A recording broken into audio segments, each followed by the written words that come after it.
Peace and love, and energy. I am Sade Renee L, all rights reserved, and I'm back at it again with another video. And today I'm just going to be doing a quick video on prisoners in your own land, all right? Because we're like prisoners in our own land. Gotta stop. So I'm going to do a video about that so we can alleviate ourselves from being prisoners in our own land. And thank you again for tuning in. Please like, share, subscribe. Go ahead and leave a comment, and leave a positive comment. I'll put emphasis on positive because I've noticed I had a few trolls. I have a few trolls, and you know what? Trolls need love too. So you're not going to get any attention, but I'll definitely love you. With that being said, let's get straight to it. Again, thank you for tuning in. Peace. Prisoners in your own land. Prisoner. A prisoner is one who is deprived of his or her liberty and who is, against his or her will, kept in confinement or custody. A person who is restrained of his or her liberty upon any action, civil or criminal, or upon commandment. Government. To govern means to direct and control the actions or the conduct of people or things, either by established laws or by arbitrary will. Thus, the authorities and the authorizations used or claimed by persons in government should always be put to a question of legitimacy or illegitimacy. Always consider whether or not an action taken or initiated by an alleged representative or personnel in government is confirmed by due process under the law and measured by the supreme law of the land. The supreme law of the land is the Constitution for the United States Republic of North America. The governmental principles that underscore and give life to this foundation instrument of law are ancient in their origin, coming down from principles of jurisprudence as taught by the Moorish sovereigns of the world. Government is derived from the Old Moorish Latin word gubernaculum. The science that treats of positive law is known as jurisprudence. Jurisprudence is the philosophy of law, or the science that treats of positive law and of legal relations. Jurisprudence is a term that does not apply directly to systems of law, or to current views of law, or to suggestions for amendments to law. Jurisprudence is, however, the name of a science, being formal or analytical rather than a material one. It is the science of actual or positive law. Misprison in government. Referencing the contemporary governments in the United States of North America, the predominant number of politicians, administrators, wardens, law officers, and policemen operating in the United States of America are European colonial descendants. This obvious imbalance of personnel in North America's states governments is strongly reflected on all levels, the federal, the states, and the municipalities. This biased social design is falsely propagated as racism. However, racism professed for misdirection purposes is a public facade and cover-up. Their true motives, modus operandi, are actually their commonly practiced intercateria divina, church bulla, culture, allegiances, and influences. This decree is the latter of two Inquisition church bulls, issued during 1492 and 1493 AD. Know that the commonly recognized untoward or antisocial actions and attitudes being marked social signatures of European in America are not mere acts of what has been traditionally and falsely tagged as prejudice. Europeans occupying North America are religiously dedicated to their intercateria divina, church bulla. Intercateria divina is the true secretive guide source for their social engineering protocols used to amass wealth from aboriginals by direct theft, trickery, adhesion contracts, and color of law. This bulla is the source of their lack of moral conscience rooted in their religious foundations. These and related policies are applied against all Aboriginal natural peoples held under a U.S. DMO de facto government.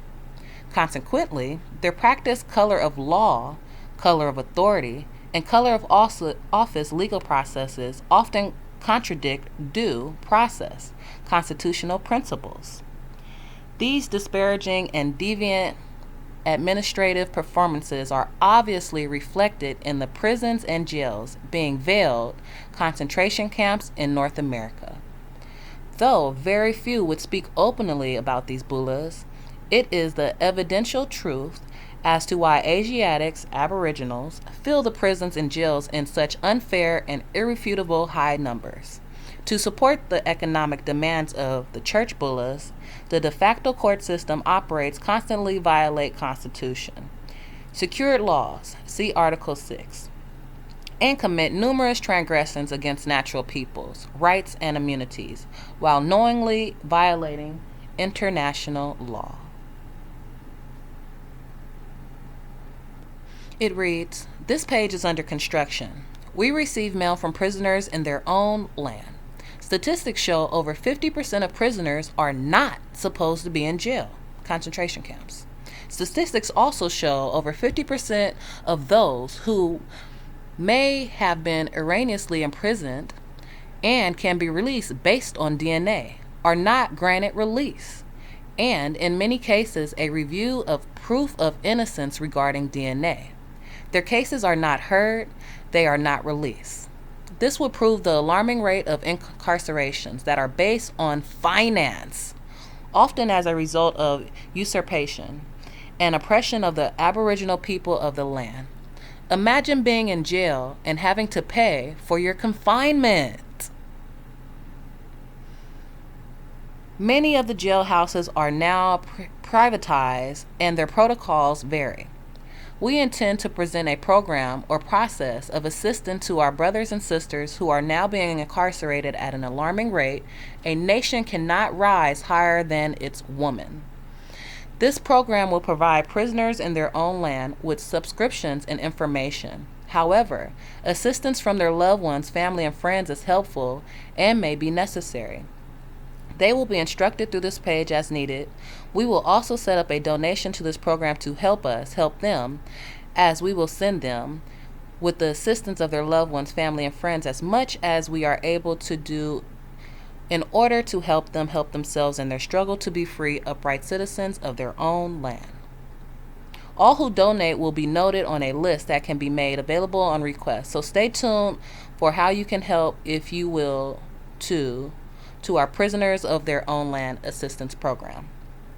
And this is an expert from R.V Bey.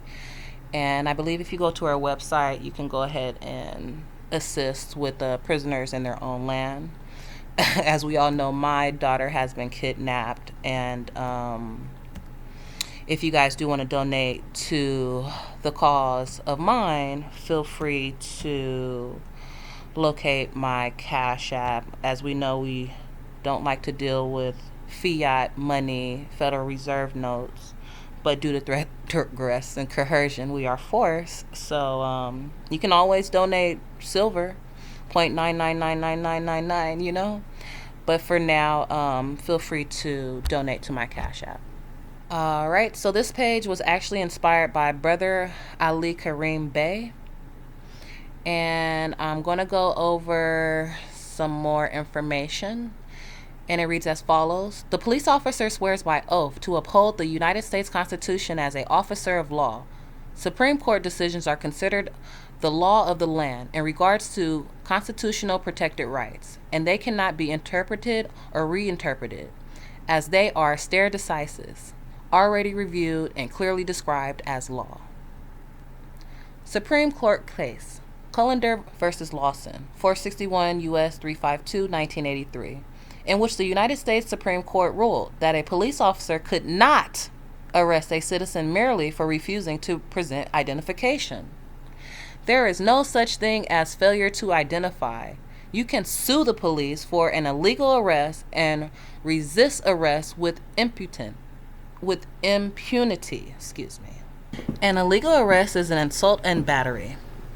The person so attempted to be restrained of his liberty has the same right to use force in defending himself as he would in repelling any other assault and battery.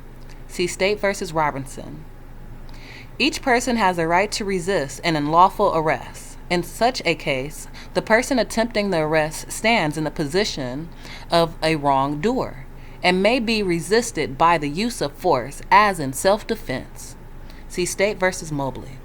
One may come to the aid of another being unlawfully arrested, just as he may where one is being assaulted, molested, raped, or kidnapped.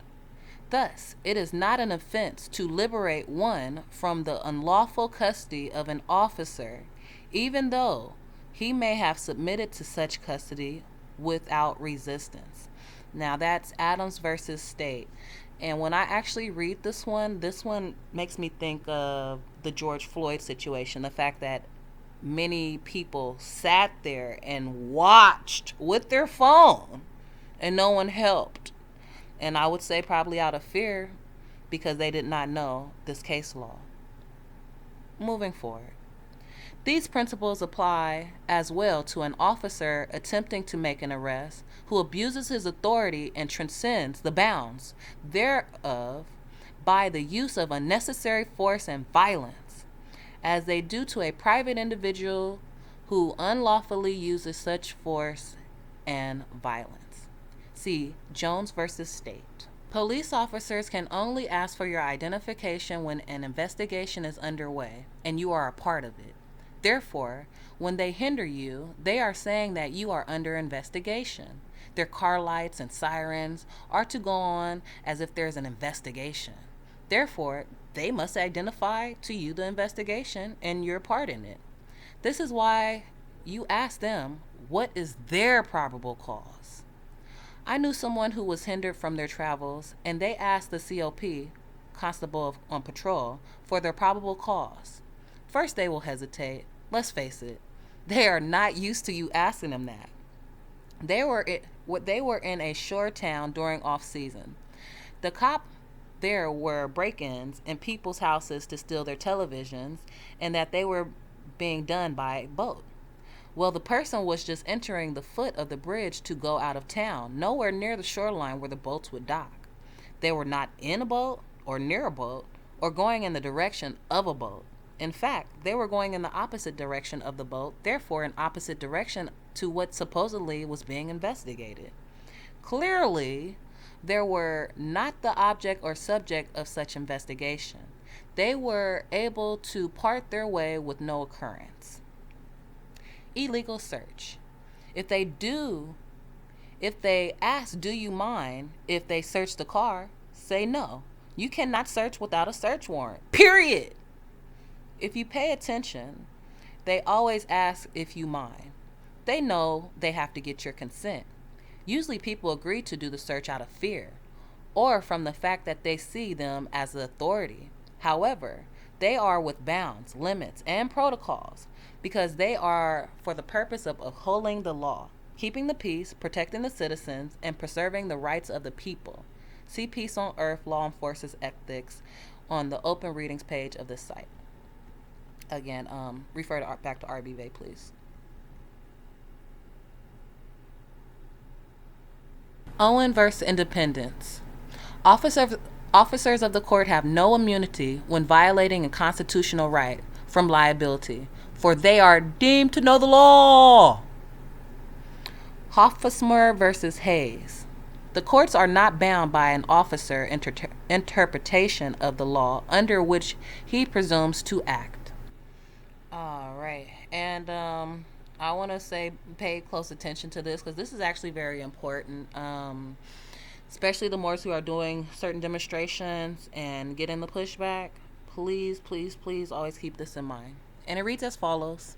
You will find if you speak in an intelligent tone and ask intelligent questions according to law, you will get a different response. You must remain within the bounds of the law at all times.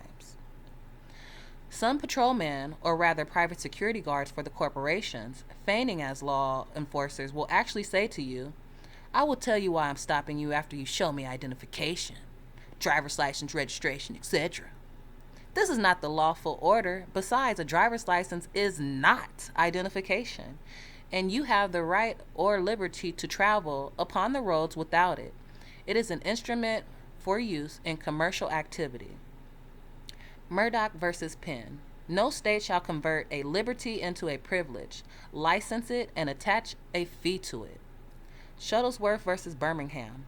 If the state converts a liberty into a privilege, the citizen can engage in the right with impunity. They can only monitor those who are participating in commerce. This means they have to prove first that you are doing commerce. Going to the corner store, the market, or to visit a friend is not commerce. The license instrument comes under administrative law and must be identified as to who it is for. The Division of Motor Vehicles is an agency that works on policies and statutes that are not law, although they tell you that it is law. And remember, a judge ceases to sit as a judicial officer because the governing principle of administrative law provides that courts are prohibited from substituting their evidence, testimony, record, arguments, and rationale for that of the agency. Additionally, courts are prohibited from substituting their judgment for that of the agency. Courts in administrative issues are prohibited from even listening to or hearing arguments, presentations, or rationale. That's ACES versus U.S. 56852 F2D 284. And if you're wondering, yes, I did tell CFS about this information. They are very aware. Still fucking free treason. You can also say to them, with all due respect, you are breaking the law, and I do not wish to participate in breaking the law with you. Like that. You may not be able to get the effect on the spot from the policy officer to police, but they will probably find a pseudo reason to give you a ticket, summons, or suit. It is more clear that they are the one who is breaking the law. This is why it's imperative that you start suing or countersuing them, leaning. The ticket is a suit, so counter it. Usually they will give you a court date for the ticket summons suit. Now, there are a few ways you can do it. Send the ticket back with 3 days to the court via certified mail and mark in large letters, no plea on the back, which means you are not pleading to their jurisdiction. You may get a notice that it is being referred to Superior Court, which says your not guilty plea has been entered. So you send them a writ of error to correct them, saying that you put not guilty plea when you did not. This is coming from the possible an interim centralized infractions bureau or something like that, different in different states. When Superior Court receives it, they will send you a notification of the court date, which will also reflect you made a not guilty plea. So you send them a writ of error, as well to correct that you have not made a plea. Also send a writ of discovery to the Superior Court, asking for the delegation of authority, requesting any information you need to prepare proper defense for yourself, including the names and bonds numbers of officers of the courts, etc. This is being done because some of the superior courts are in fact not Superior Court. They are administrative courts who have not changed their name to Superior Court. Trickery is the tricks. You ask for their delegation of authority to determine that they can and cannot do exactly what their jurisdiction entails. You will find that it does not include traffic court, as there is no such thing as traffic court. If any court proceeds with traffic court, they have no delegation of authority, as it does not exist, and they are violating their oath of office, warring against the people and committing treason. See U.S. versus Will and Coles versus Virginia. Again, when a judge acts where he or she does not have jurisdiction to act, the judge is engaged in acts of treason. Cooper versus Aaron, 358 U.S. No state legislator or executive judicial officer can war against the Constitution without violating his undertaking to support it. Boyd versus U.S. The court is to protect against the encroachment of constitutional secured liberties. Marbury versus Madison. The Constitution of these United States is the supreme law of the land. Any law that is repugnant to the Constitution is null and void of law. At this point, the Superior Court really wants to get rid of it. They may call you into court to negotiate because they want finance from you. They even say that they want to make a deal with you as if you're on a game show. Once you are not willing to negotiate, they set up a trial date. Clearly, this is pseudo trial. They will not call you in to pick a jury. They will not have a jury, let alone have a jury of your peers. In going to trial, you would demand a trial by a jury of your peers, in line with the constitutional secured rights. Amendment 7. In suits at common law, where the value is in controversy shall exceed $20, the right of trial by jury shall be preserved, and no fact tried by a jury shall be otherwise re-examined in any court of the United States than according to the rules of the common law. You may return to court, stand your lawful position, as they may attempt a so-called trial with a police officer as the only witness. Note, you are always an alleged defendant. Never refer to yourself as a defendant.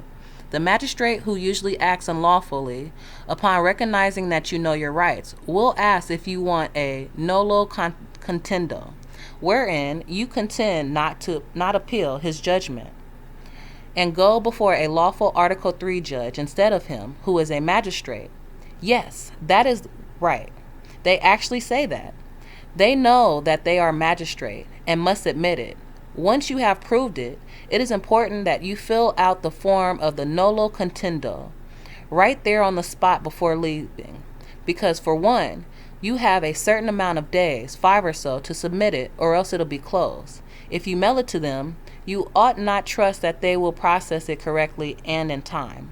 Once they close it, you must reopen it and pay a fee.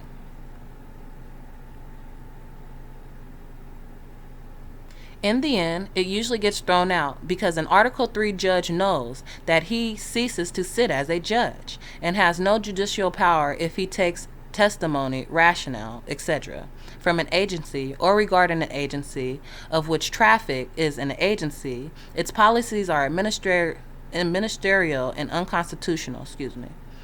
There is only civil court and criminal court. Traffic court is a farce.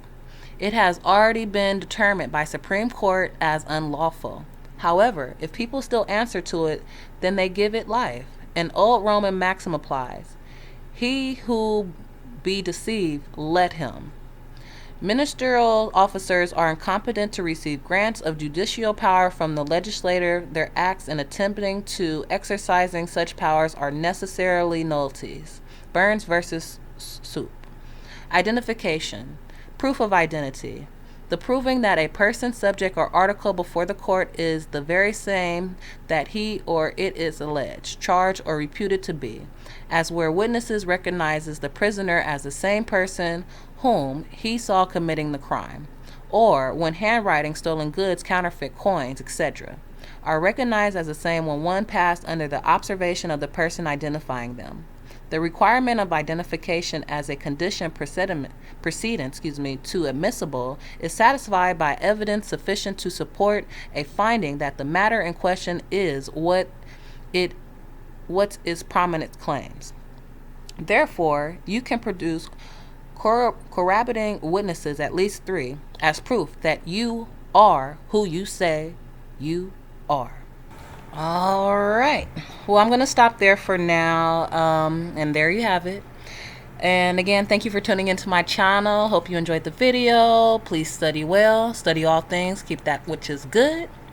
And on your way out, if you haven't done so already, please like, share, leave a comment, subscribe, go ahead and donate, whatever floats your boat.